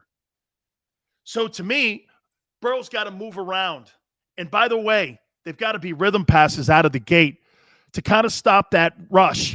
1, 2, 3, bang. 1, 2, 3, bang. Can't sit back there holding that ball, turn into Carson Wentz because you'll be on your back. They've got to get that ball out, and they got to establish a running game with Joe Mixon. And they've got to run the ball 28 times in this game to win the ball game. If Joe Burrow throws it for 60 times or 55 times in this game, this thing will be a blowout early. Okay? Because what's the one thing that the Rams have struggled with a little bit? Stopping the run. And Mixon's a 1,000-yard rusher. Okay? Matt Hatter, I'm telling you, I think. Eastside Monster says Rams win. Let me get to it here. There are clearly more stars. This Bengal team reminds me of the 2001 or 2 Patriots team. Can you name me a star on that team outside of Brady? Brady wasn't even a star then. Who was a star in the offense? Deion Branch? Can you name me a star on that first Super Bowl that the Patriots won? Name me one. Shit, I can't remember. I can't even remember who the wideouts were. I mean, there were no significant tight ends. What, Ben Coates? Moss wasn't on any team that won a Super Bowl. Brady never won a Super Bowl with him. They won an AFC championship. They never won a Super Bowl with Moss. Moss was not there. Can you name me a guy that was on that offense? Adam Vinatieri, I mean, yeah, Branch. So Deion Branch was the biggest star that Brady threw to? Think of this, though. Jamar Chase is special, isn't he? He's special. But you see how they drafted, though. Burrow had to have some say in the Jamar Chase decision. He had to have some say. I played with this guy. This guy's a stud. He's a star. Had 1,700 yards this year. Now he's a force. But what was the one thing that they did in the recruiting process and also in the drafting and evaluation? They knew the quarterback had a relationship with the guy. I think that's going to become a common trend now. There's no coincidence that Devontae Smith and Jalen Hurts also had a relationship.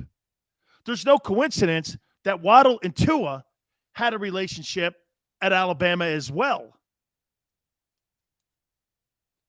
Yeah, Chris, undefeated, didn't get you shit. Troy Brown. What I'm saying is Cincinnati does not have near the stars. You know what? Let's take that back. Cincinnati, Jamar Chase, Mixon. Don't they have another wideout too on that team that's got 1,000 yards? I thought the Bengals had 2,000-yard receivers and 1,000-yard back and a 4,000-yard passing quarterback. I think there's another kid on the other side of the ball, too, of Chase that had 1,000 yards as well. I can't remember his name. So maybe there are more stars on this team offensively.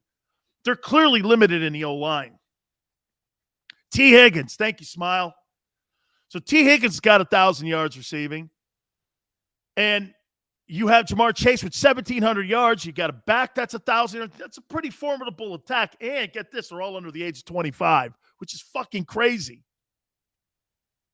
Yeah, Higgins is he's as good as a number 2 you could possibly get. He's a good 2. So they have got to make sure they get into rhythm. Boyd got 800 yards too. Holy shit, that's a formidable passing attack. It's all going to be on the heels of the pressure of the Rams. If the Rams get to Burrow, the Bengals have no chance. But if Burrow can move around, this game will go down to the fourth quarter game. And if you're Cincinnati, you're trying to get it into the fourth quarter. If you're the Rams, you're trying to score immediately because you know why? Put him in a hole. That won't faze Joe Burrow, though. But what the key is in a game like this with 60 minutes of football, you're trying to get the other team out of their game plan sooner than the other guy. It's not panicking, but when you start to see you have to adjust right out of the gate, and you've got to basically just rip up your game plan because the team is stopping one part of your game plan, you're kind of wobbling a little bit for at least a few minutes until you get into a type of scenario where you think you can attack the Rams or the Bengals. Shane says Bengals win. Can't double cover all three. That's correct. That's why Burrow moving around and evading Miller and Donald is going to be key. By the way, one thing about Aaron Donald, Xander and I have this debate about the guy. There's no question that he is, without a doubt, a great future Hall of Fame defensive tackle, the modern day defensive tackle in today's game. This guy's won every award you can. 3-time Defensive Player of the Year, 7 straight times he's gone to the Pro Bowl. I mean, more sacks than anybody since he's come into the league. Now you put a Super Bowl on top of that, you're starting to talk about iconic resumes. He's already been to a Super Bowl. He's got an NFC championship. He'd have 2 appearances. You would start making conversations about Aaron Donald as one of the top interior defensive tackles that's played the game just on resume alone and achievement. When he was in college, he won the Outland. He won the Lombardi. He was the player of the year, I think, in the Big East when he was at Pittsburgh. This guy's resume is loaded with achievements. And he's 6 feet, 270. Who would have thunk that? He is 6 feet, 260. Paul says Eagles need 3 wide receivers. 2 in free agency, 1 early in the draft. Man, I don't want to draft any wideouts in the first round. That team needs 10 times more help than they do with draft choices with offensive wide receivers. That team needs help in the O-line, D-line, linebacker, safety, and corner. Wideouts? I'm not building my team from the perimeter in. Not doing it. Paul, I get it. Free agency, maybe I would take somebody in that conversation because you want to get physical at the point of attack and you want to have somebody knocking people off the ball if you're going to go through the running progressions. But, dude, you got to build. There's too many other issues. Edge rusher, in my opinion, outside of figuring out the quarterback, is the number 1 priority. You're 31 in sacks. Okay? Adam says WIP hosts and contributors are all over the place with Eagles quarterback. Most want Williams or Watson. They've lost faith in Hurts. Adam, I don't think it's losing faith. I think what they see is the landscape. I don't think it's losing faith. Hey, watch this. Do I have faith that Jalen can win a game? Yeah, I do. But do I think he can win the game? I don't. I don't see Joe Burrow in him. By the way, how long did it take you guys to go Joe Burrow's great? Or Justin Herbert? That guy's great. Or even Kyler Murray? Didn't you guys see it right away? Man. Jalen, we're doing this. 1 week here, 1 week here. And you guys called me out on it. Dan, 1 week you're here, 1 week you're there. Yeah, and I came to the realization that's how he's going to play his entire career. He's going to be that way his entire career. Tyrod Taylor. Jalen Hurts is Tyrod Taylor. He hopes. Tyrod Taylor was a Pro Bowler. You think Jalen's going to be better than Teddy Bridgewater? I don't know. I don't know. Is Joe Burrow better than Teddy? Yeah, I mean, it's a joke to conversation like that. Matt Hatter, I'll ask you this, said that Herbert didn't make the playoffs. And that'd be the AFC too, by the way. How about this, Matt Hatter? You put that Charger team in the NFC East, they win 13 ball games. Instead of in the AFC West, you got the Raiders out there. You've got the Chiefs in that conversation. And you got Justin Herbert. I don't know. You put the Chargers in the NFC East, they'll win 13 ball games. You're not looking at that right. the less resistance for Dak Prescott's being in the East. He's so lucky. Okay? You put Dak Prescott, here, watch this. You put Dak Prescott in the NFC West, that Cowboy team is 7-10. You're not beating them teams. The 49ers would blast you. No way. All right. I'll give you the score, and we'll do that coming up here. Please hit the like button, guys. Don't forget, we're off until next Thursday. If you want to follow me, you can go over to my social media page, my Twitter page, at Dan Sileo Show. Hit the like button. Keep it right here on the National Football Show. Go for the midnight dares. Go for the memories. Go for the view that goes on forever. Go for the bubbles in your bathtub and in your drink.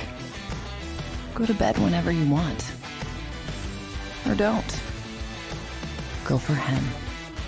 Go for her. Go for the win. Go to Ocean Casino Resort. Book your trip at theoceanac.com. At Stateside Vodka, every new customer gets the world's best rocks glass. Free. What's that? A rocks glass? You're telling me that bottle is cut in half? You could say that. Holy shit. And you're telling me I can get one of these glasses for free? That's right. One free rocks glass per customer with each first-time purchase of Stateside Vodka. So good, it just disappears.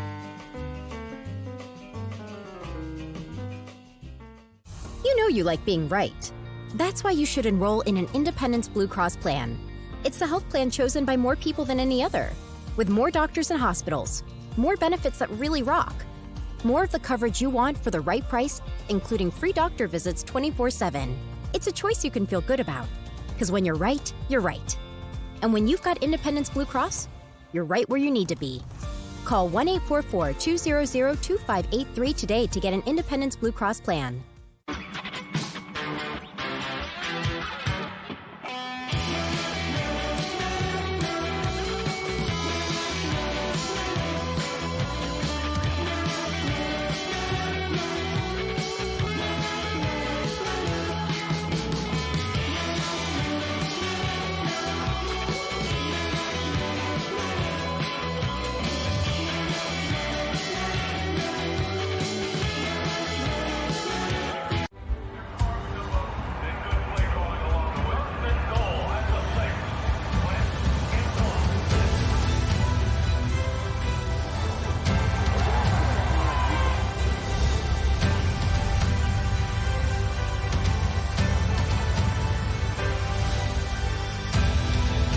Field of life, First Trust Bank is there for you. Champions on three. 1, 2, 3. Because Philadelphia dreams deserve a Philadelphia bank.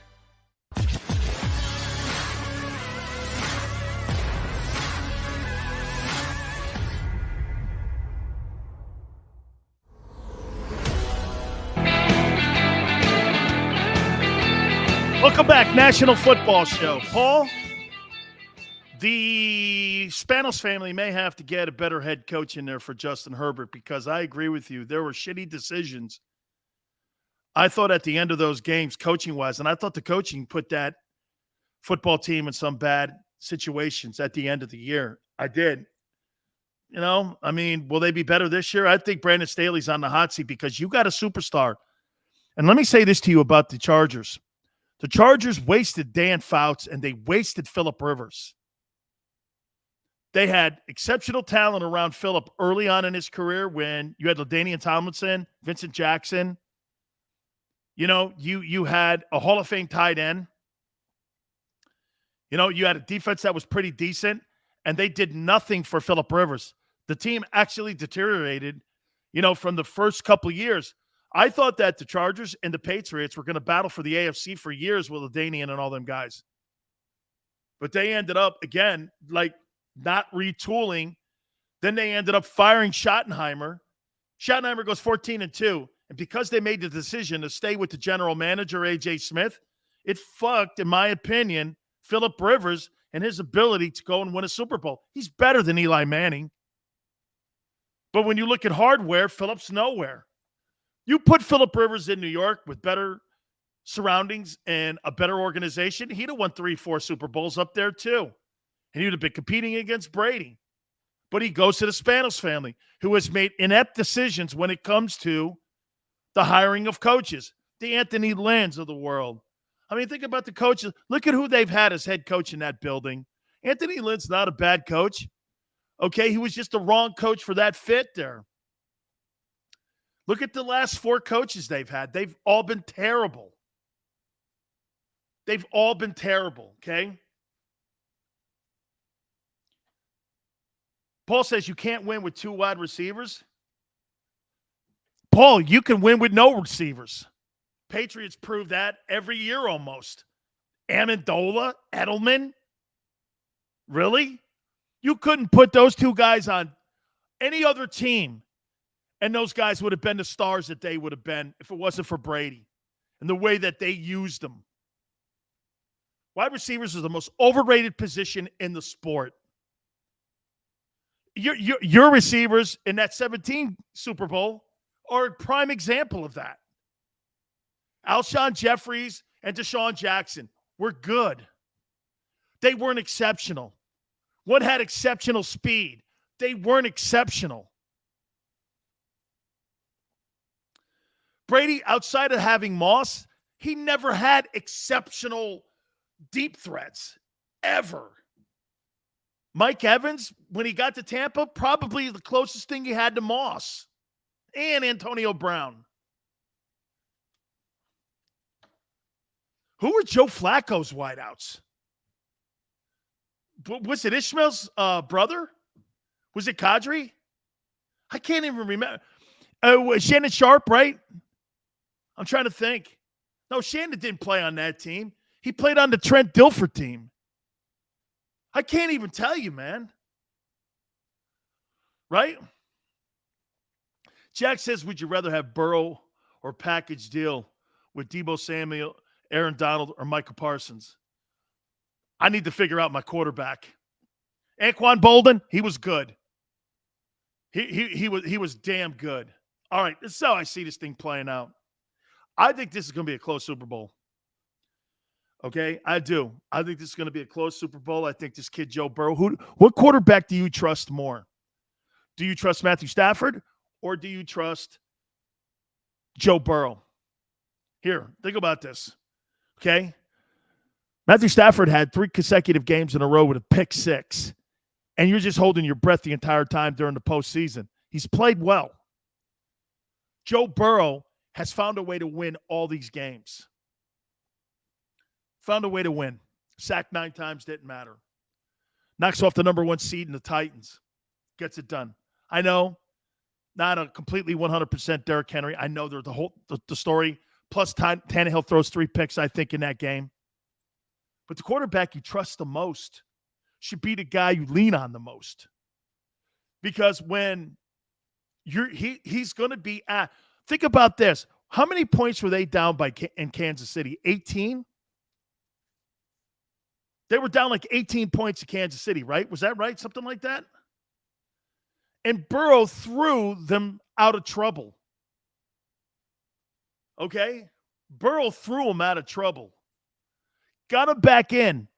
Defense held going into the half. Gave them some juice. Stopped them in the first drive out of the half. And then after that, it was all Bengals. Matt Hatter says Burrow's becoming the next Montana. If this guy wins this Super Bowl and puts together the best 3 years I've ever seen for a starting quarterback to come into the league, you win a national title, you win a Heisman Trophy, you win a Super Bowl, you win an AFC championship, and maybe you're the Super Bowl MVP. Guys.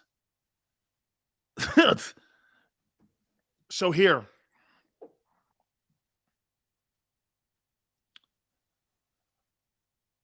(26-21) Rams. And a close one. McVay gets his ring. They're at home. I think that's a lot to overcome. I hate betting against Burrow. I'm pulling for him too, Chris. I am. But I just think there's too many all-stars on that side of the ball. Too many. Okay? There are too many. Okay? Xander called me a bitch for that take. I just think there's too many stars. I think the Rams are a better team. Burrow's the better quarterback. And that's what's gonna make this thing close. I think the Rams win this thing. And I think it's a fourth quarter game. Okay? Guys, I appreciate it. Should be a fun time. Again, Big Sills will tell you that we're back next Thursday. We really appreciate it. If you want to follow me over on my Twitter page, have at it. We go back and forth. We have a lot of fun. We throw some topics out, some interesting stuff as well. If you haven't gone over there yet, we so appreciate it. Please hit the like button. Till next Thursday, have a great Super Bowl 56. We'll see you on the flip side.